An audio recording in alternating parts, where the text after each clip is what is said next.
Bon, j'ai accroché le fanner. On est le lendemain pour ceux qui ont suivi la vidéo d'hier où il y a marqué 1 sur 1. Je voulais mettre à 1 sur 2, donc là ce sera la vidéo 2 sur 2. Suite des regains, je vais aller ouvrir les andins et ensuite je repasserai un coup de fanner dans l'après-midi, andonné et puis normalement pressé. J'espère que tout ira bien parce que demain il pleut. Bon allez, on va y commencer.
Bon, j'ai fané toute la parcelle. Je l'ai fané 2 fois parce que au premier tour, ça m'avait juste genre décalé l'andin et pas plus ouvert que ça. Du coup, j'ai tout de suite vite refait 2 passages pour étaler tout ça au mieux, histoire que ça sèche au plus vite et surtout au mieux.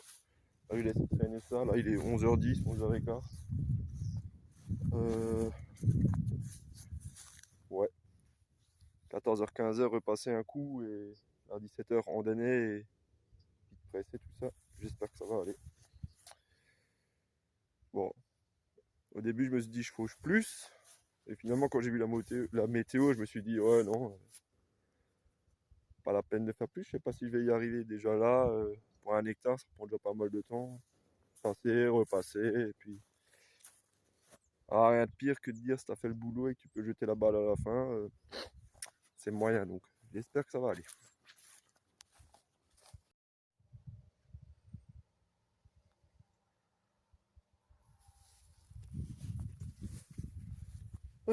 Bon, on est l'après-midi.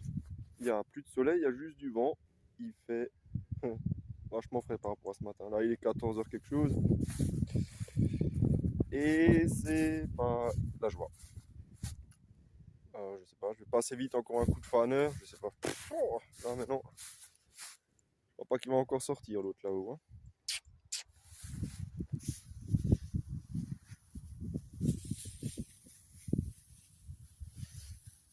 Ça fait un bruit de sec, mais parfois il y a des endroits où tu sens que c'est humide. Mais bon, pas grave. Passer un coup de fanner, vite fait, et mettre l'andonneur et commencer à andonner doucement. Pas le choix et mettre la presse parce que si jamais là ça se met à goûter, sèche la merde. Hop, feu.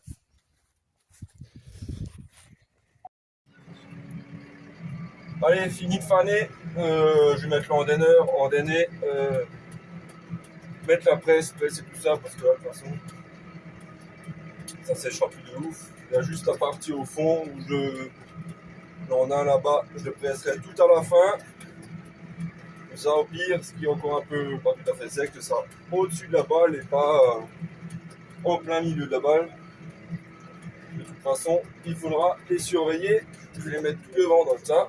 Comme ça permettra de vérifier tous les jours en mettant la sonde qu'elle ne chauffe pas trop. Enfin, ça permet de jeter un coup d'œil parce que tu les mets dans le tas ou je sais pas où, tu fais pas gaffe et un coup t'arrives, ah bah tiens, ça brûle.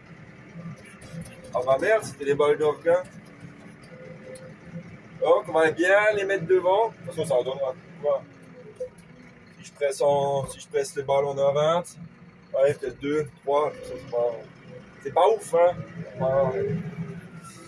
Ouais, bon, on va essayer de faire ça bien quand même. Déjà qu'on a fait tout le boulot.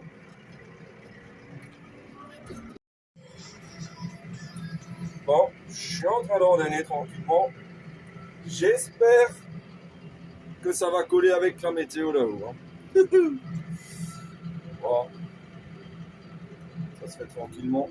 Je sais pas si, comme ça se voit.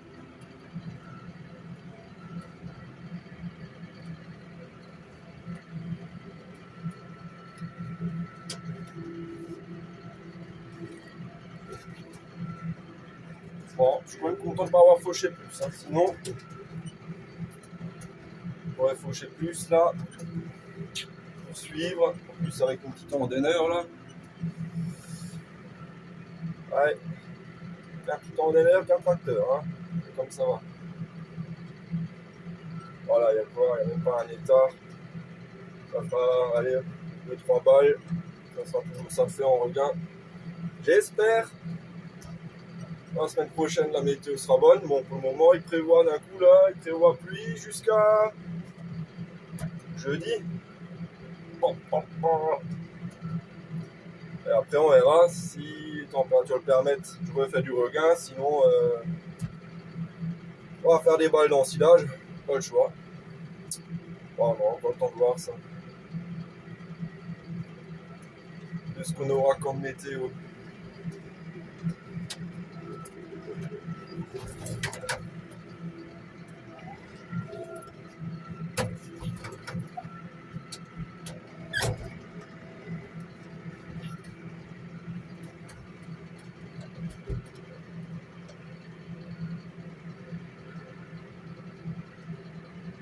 Ouais, j'espère quand même qu'on va faire du regain parce qu'après faire quand même largement le regain, même si l'enrubané est bien fait, ça a une super bonne odeur. Désolé, je ne regarde pas vous, je regarde dans le rétro ce que je fais. Non, même si l'enrubané, ils aiment bien, ça a une super bonne odeur, mais en regain, ils préfèrent quand même quand c'est bien sec. Avant de réussir à faire un enrubané relativement correct, et avec un taux de matière sèche assez important parce que sinon elles aiment pas trop.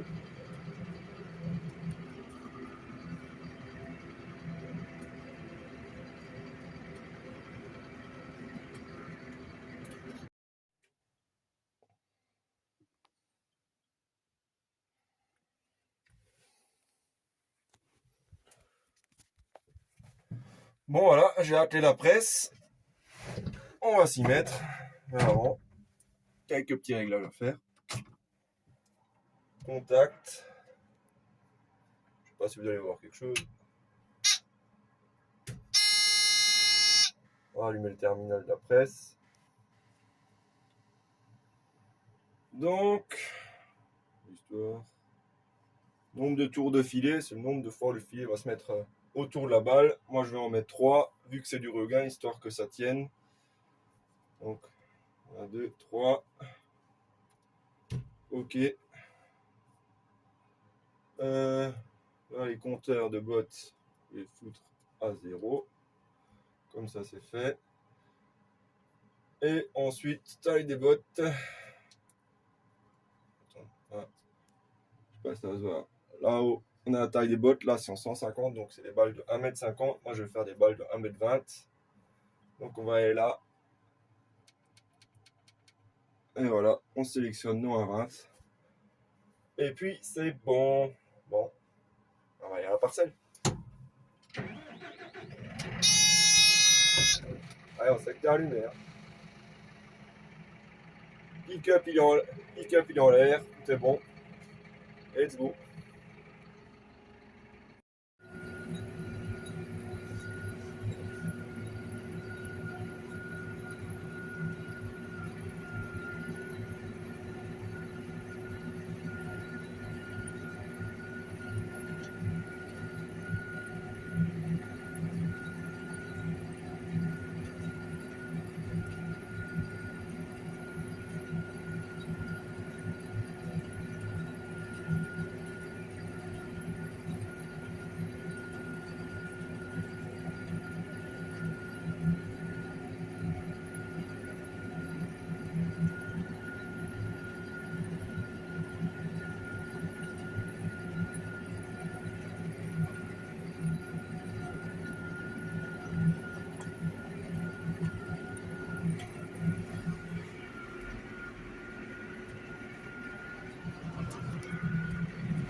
Bon, ça fonctionne. Donc là, quand on presse, en fait, on roule une fois un peu à gauche de l'andin, une fois un peu à droite de l'andin, histoire que la balle, quand elle se fait dans la chambre, qu'elle se fasse pareil des deux côtés, quoi. Sinon, vous aurez la presse remplie seulement d'un côté, et par l'autre côté, quand vous sortez la balle, ben, elle est légèrement déformée. Bon, pour là, j'ai un indicateur, mais vu le peu de matière, il va être patient pour que ça se remplisse. Hein.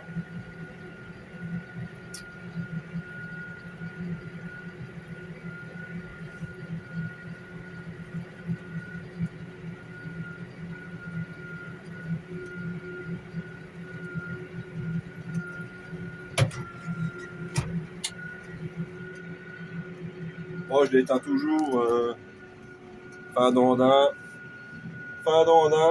et je la rallume quand j'arrive dans l'autre, et puis voilà.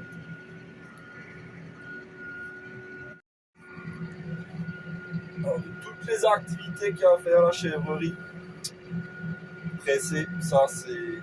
J'adore. Ça c'est le truc. Même si parfois, voilà, il peut y avoir des pépins ou autres à la presse. Mais autrement, presser, c'est nickel. Ah, ça se gâte quand même tout doucement.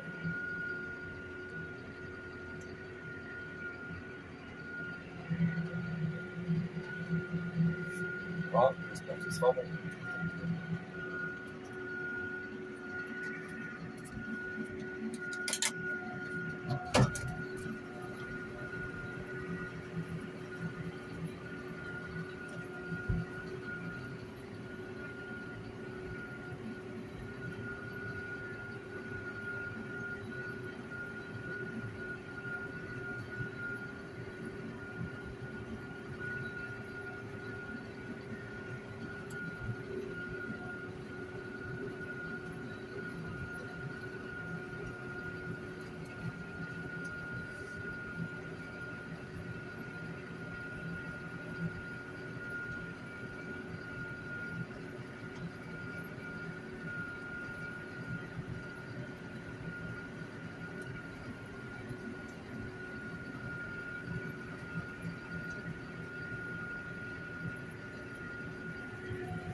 C'est là où elle me dit que si je dois mettre plus à gauche ou plus à droite de l'andin. Voilà, les chaises se séparent, donc là, c'est bien régulier dans la presse. Ah, on verra quand ça sort. Hein.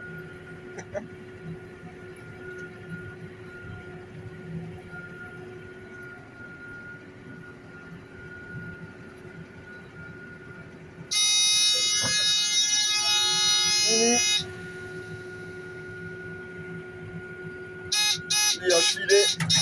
Et techniquement, normalement, ça part. Ou pas. Erreur. Allez, j'en ai aidé. Hein. On va réessayer. Sinon, il faut descendre.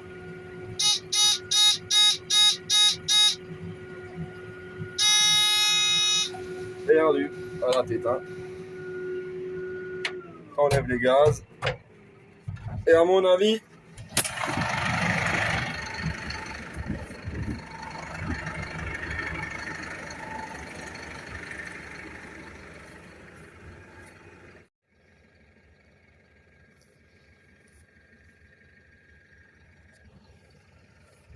bon, j'ai réussi à faire marcher le liage. Sauf que mon couteau, lui, n'a pas coupé le filet. Du coup, ça continue à tourner. Du coup, j'ai dû l'éteindre, ouvrir la porte. Et la balle est sortie et j'ai dû couper le filet à la main. Pourquoi il n'a pas coupé? Bon, il n'y a pas 40 bottes à faire, du coup, bizarre ça. En tout cas, ce que j'ai fait, j'ai sorti tout le filet, je l'ai re-enroulé, je l'ai fait descendre, ça a marché, ça a pris, nickel. Et après, pourquoi il n'a pas coupé? J'aime pas trop ça. Bon, allez voir.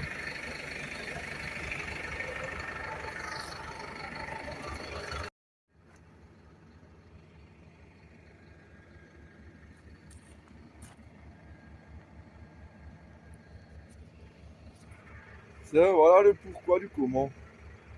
Dans le liage filé, ça a marché, mais il n'a pas coupé. Il va falloir que je regarde ça avant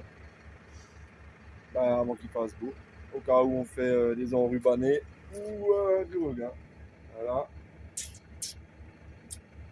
Pourquoi? Je sais pas.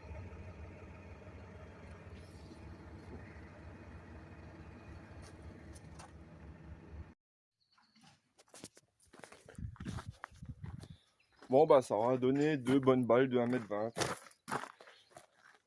Maintenant, il peut neiger, pleuvoir ce week-end. Voilà. Peut-être pas dimanche. Prévu une sortie pour une fois.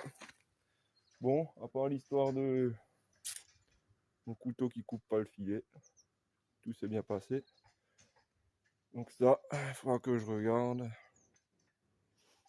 Je pense prendre une balle de foin, la dérouler, faire repasser dedans et lancer le liage et voir où ça coince et pourquoi mon couteau il coupe pas.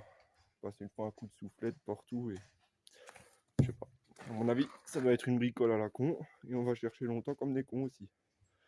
Bon, sur ce, fin de cette vidéo de regain. À la prochaine. Ciao, bye bye.